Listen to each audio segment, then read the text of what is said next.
Hello friends, welcome to channel.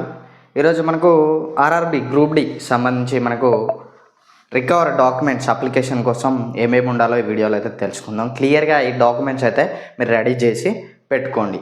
మీకు కావాల్సింది 10th, మనకి ఎలిజిబుల్ 10th కాబట్టి దీనికి సంబంధించి 10th సర్టిఫికేట్ అయితే కంపల్సరీ మ్యాండేటరీ. దాని యొక్క serial number hall ticket number use అవ్వడం జరుగుతుంది. ఇక మనకు వ్యాలిడ్ ఐడెంటిటీ వచ్చేసి మనకు Aadhaar or PAN or driving licence or నీకు ఇంకా ఓటర్ ఐడి, ఇందులో ఏదన్నా ఒకటి ఉంటే సరిపోతుంది. బట్ ఆధార్ మోస్ట్లీ అందరూ అయితే యూజ్ చేస్తారు. ఇక మనకు ఐటీఐ కూడా కావాలంటే ఎవరైతే ఐటీఐ తోటి అప్లికేషన్ చేయాలనుకుంటారో పక్కా వాళ్ళకి ఐటీఐ సర్టిఫికేట్ అయితే కావాల్సి ఉంటుంది.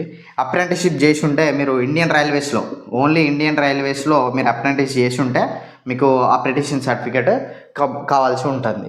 ఇక నెక్స్ట్ ఫోటో సిగ్నేచర్ కావాలి. మన సిగ్నేచర్ అనేది ఒకే విధంగా ఉండాలి. మనం ఫ్యూచర్లో కూడా మనకు సేమ్ అదే విధంగా పెట్టాలి, అదే విధంగా ఉండాలి. ఏ విధంగా ఉంటుందో బ్యాంకులో ఎట్లయితే పెడతామో సేమ్ అదే విధంగా ఒక్కసారి పెట్టిందంటే ఈ ఎనీ టైం అదే విధంగా ఉండాల్సి ఉంటుంది. సో మీరు ఫోటో సిగ్నేచర్ మంచిగా ఆచితూచి పెట్టండి. అదేవిధంగా బ్లాక్ ఇంక్ వైట్ బ్యాక్గ్రౌండ్లో సిగ్నేచర్ ఉండాలి. విత్ 10 KB సైజ్ వచ్చేసి 40 KB సైజ్, ఈ బిట్వీన్లో సైజ్ అయితే ఉండాలి. ఓకేనా. ఇక ఫోటో లైవ్ క్యాప్చర్ని ఒక టిప్ అయితే చెప్తాను. చాలా మందికి లైవ్ క్యాప్చర్ అయితే కాదు, ఏం లేదు. లైవ్ క్యాప్చర్ మీరు ఫస్ట్ మొబైల్లో అప్లై చేస్తే మొబైల్ ఒక 3 seconds చూడండి. చూసిన తర్వాత బ్లింక్ ఒక సెకండ్ బ్లింక్ చేసి తెరవండి. టక్కున మూసి తెరవకండి, 1 second ఇట్లా మూసి తెరితే మీకు లైవ్ క్యాప్చర్ ఈజీగా అవుతుంది. ఓకేనా. ఇది లైవ్ క్యాప్చర్ ఫోటో, మన ఫోటో అనే లైవ్ క్యాప్చర్ కంపల్సరీ. ఇక క్యాస్ట్ ఫార్మర్ రెడీ చేసి పెట్టుకోండి. ఏ విధంగా ఉండేది తెలియదు అప్లికేషన్. ఫార్మర్స్ నామ్స్ అయితే ఇచ్చింది సెంటర్లో.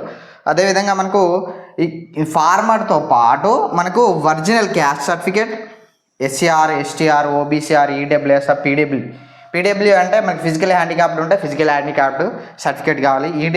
ఈడబ్ల్యూసీ వాళ్ళకి కూడా మనకు సర్టిఫికేట్ అయితే కావాల్సి ఉంటుంది. OBC, SC, ST వీళ్ళకి కూడా సర్టిఫికేట్ కావాలి. ఈ సర్టిఫికేట్ కంపల్సరీగా అప్లై ఉండాలి. దాంతోపాటు ఈ ఫార్మర్ రెడీ చేసుకోండి. ఓకేనా. ఆ ఫార్మాట్ అయితే రెడీ చేసుకోండి. సెంట్రల్ ఫార్మాట్ సంబంధించి వీడియో ఉంటుంది, ఒకసారి చూడండి. ఈ సర్టిఫికేట్ ఉంటేనే అప్లికేషన్ అయింది పక్కా. ఫార్మాట్ దీంతో పాటు ఫార్మాట్ ఉండాలి, సెంట్రల్ ఫార్మాట్ వాళ్ళు ఇచ్చిన నామ్స్ ప్రకారం. ఓకేనా. ఇది వీడియో డాక్యుమెంట్స్ రిక్వైర్మెంట్ వీడియో నచ్చితే లైక్ చేయండి, షేర్ చేయండి, సబ్స్క్రైబ్ చేసుకోండి. Signing off. జై హింద్.